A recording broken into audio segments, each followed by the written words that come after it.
artigo 3º da Constituição Federal constituem objetivos fundamentais da República: erradicar a pobreza e a marginalização e reduzir desigualdades sociais e regionais. Mas este também é o Brasil, um país onde a promessa escrita parece uma piada.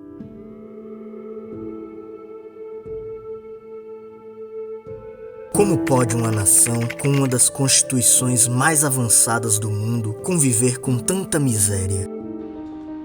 O número de pessoas em situação de pobreza no Brasil subiu de 52,8 milhões em 2016 para 54,8 milhões em 2017.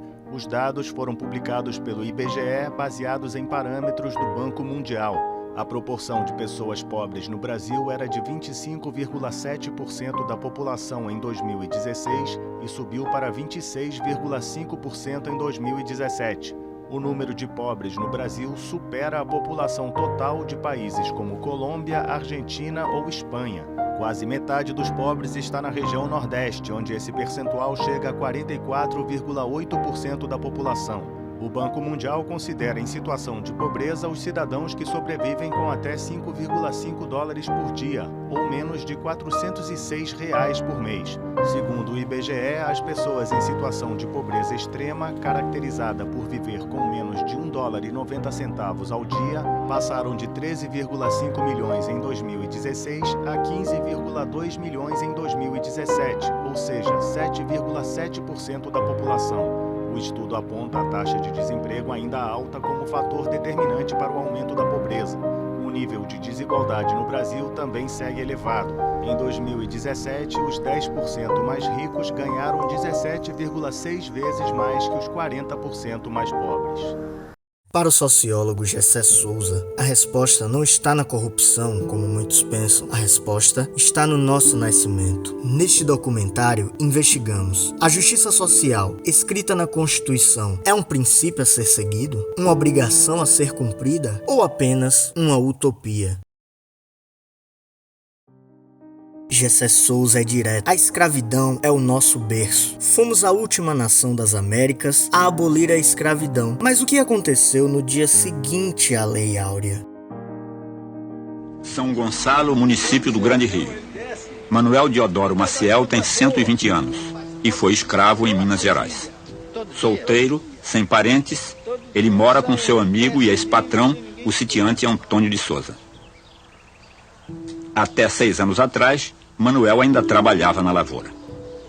Seu Manuel, como é que foi a abolição? A escravidão acabou porque a princesa Isabel, o pai dela, foi a Portugal. Além de ele ir a Portugal, ela trazia, o coração dela pediu, tinha enjoado de ver gente sofrer. Sua panatia, ela estava no coração dela? Ela não gostava, não.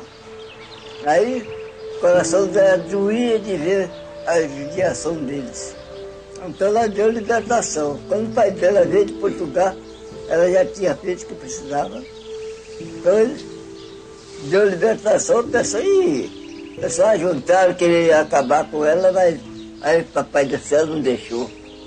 Não houve reforma agrária, não houve investimento em educação. Os ex-escravizados foram libertados dos seus donos, mas não foram integrados à sociedade. Foram jogados à própria sorte. Souza diz que isso criou a ralé brasileira, uma classe de subcidadãos. Em Lauro de Freitas, na região metropolitana, somos recebidos por Madalena. A doméstica nos recebeu na casa onde está vivendo desde que foi resgatada em março. Ela passou 54 dos 62 anos de vida sem receber salário, maltratada e roubada. A filha dos patrões fez empréstimos no nome de Madalena e ficou com R$20 mil da aposentadoria da doméstica. Aí ela disse: sua nega desgraçada vai embora agora, no sábado, 9 horas da noite, chovendo. Aí eu fiquei assim olhando para o céu, para o tempo. Meu Deus do céu, para onde que eu vou essa hora? A violência sofrida por Madalena foi tão brutal que apagou a identidade dela e deixou no lugar medo, muito medo. Eu fico com receio de pegar na sua mão branca. Pessoas que não são vistas como trabalhadores direitos, mas como coisas descartáveis. Essa ralé não é o pobre da Europa que foi incluído como classe trabalhadora. É o descendente direto do escravo, que continua vivendo do improviso, do subemprego, invisível para o Estado. O ponto crucial do capítulo 2 de Souza é a naturalização. A elite e a classe média olham para essa pobreza e não veem uma injustiça histórica. Elas veem um fracasso individual e pensam, ele é pobre porque é preguiçoso e não se esforçou. Essa é a mentalidade da casa grande. A escravidão não foi só um sistema econômico, foi um sistema mental que nunca acabou. Ele nos ensinou a tratar a desigualdade como um algo natural. Mas, e se a corrupção for só uma consequência? E se o problema real for essa estrutura de desprezo pela ralé herdada do nosso berço? Como a justiça social sobrevive nesse berço? No papel, a justiça social é um princípio, a viga mestra da economia. Ela deveria guiar todas as decisões do país. Mas, para a elite do atraso de que fala Souza, o princípio que vale é o da distinção, o princípio de manter o privilégio, o princípio da casa grande. Não é isso? É exatamente para quê? Para que a gente torne invisível, né?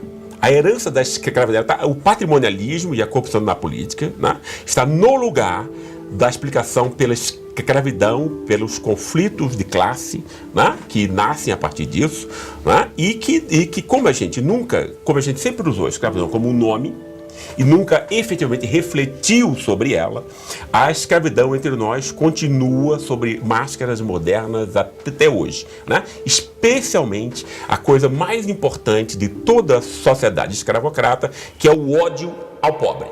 O princípio constitucional só vale para os cidadãos de verdade. A Constituição não só sugere, ela obriga o Estado a agir. Criar saúde para todos, educação de qualidade, transferir renda é um dever. Mas que o Estado entrega para a ralé? Gessé Souza argumenta que o Estado é suficiente em sua verdadeira função, dar o resto para os pobres e proteger a elite. O Estado sabota sua obrigação. Ele cobra mais impostos proporcionalmente do pobre que compra um botijão de gás. Quase nada da elite que recebe milhões em dividendos. Isso não é uma falha, é um projeto.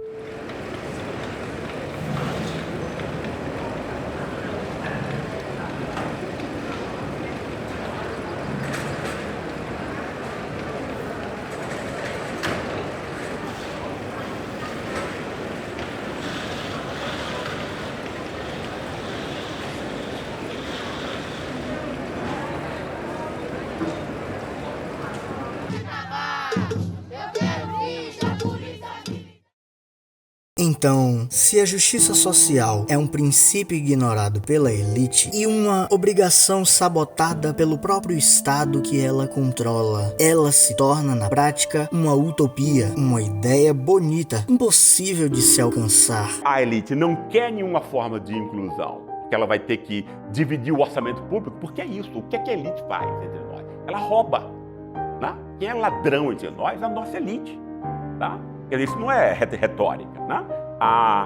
A elite rural é uma elite de ladrão de terra e assassino de gente. Isso é de 500 anos, não é só agora, tá? Entende? Não é só lá eu entrevistei já a família do norte do Paraná que foram expulsos, o cara dizendo, olha, essa terra é nossa, se você não sair, a gente manda matar. Pronto, é assim que faz, tá?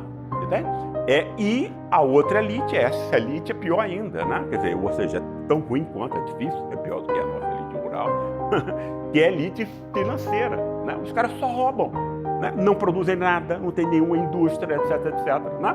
E roubam o povo a partir de uma dívida pública, que inclusive ninguém sabe se ela sequer existe. A conclusão que chegamos lendo Souza é que a justiça social é uma utopia, não porque ela é impossível, mas porque ela é ativamente combatida. A elite do atraso vê qualquer política social, cotas, impostos sobre fortunas, como uma ameaça a seus privilégios de berço. Para eles, a ralé tem que continuar sendo ralé.